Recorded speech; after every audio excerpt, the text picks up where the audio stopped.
ఓం సాయిరామ్. ఈరోజు సాయి స్ఫూర్తిలో విశ్వంలో బాబాను మించిన వైద్యుడు లేడు. పూర్వజన్మలోని దుష్కర్మలు వ్యాధి రూపంలో మానవులను బాధిస్తూ ఉంటాయి. ఆ విషయం తెలిసినా మనం వైద్యులను ఆశ్రయిస్తాం.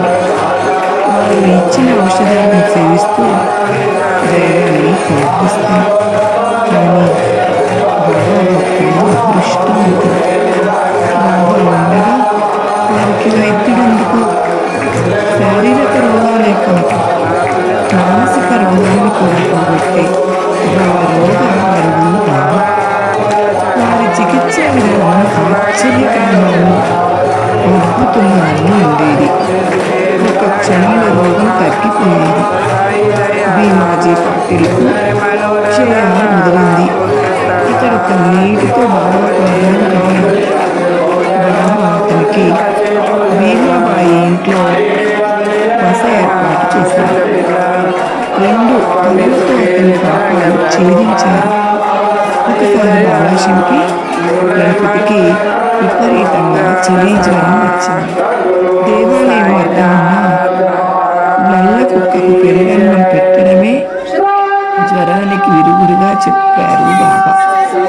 ఒకరోజు కాకా మహాజన్కు నేల విరోచనాలు పట్టుకున్నాయి. బాధపడుతూ మసీదు బాగు చేస్తూ ఉన్నాడు.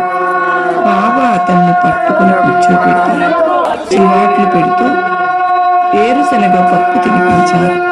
విరేచనాలు తగ్గాయి. మసీదు పని సాగింది. ఎంతో కొంత కడుపు నొప్పి బాబా దయాదృష్టితోనూ, శ్యామ కడుపు నొప్పి సోనాముఖి కషాయంతోనూ తగ్గింది. ఆనాడే కాదు, నేటికి బాబా తన అద్భుత విధానాలతో, కరుణా కటాక్షాలతో ఎంతోమంది భక్తుల రోగాలు తగ్గించి ఆరోగ్యవంతులను చేస్తున్నారు. వారి వారి కర్మలను అనుసరించి వైద్యులు చేసే బాబాను మించిన వైద్యుడు ఈ విశ్వంలో లేనే లేరు. సర్వేజన సుఖినో భవంతు.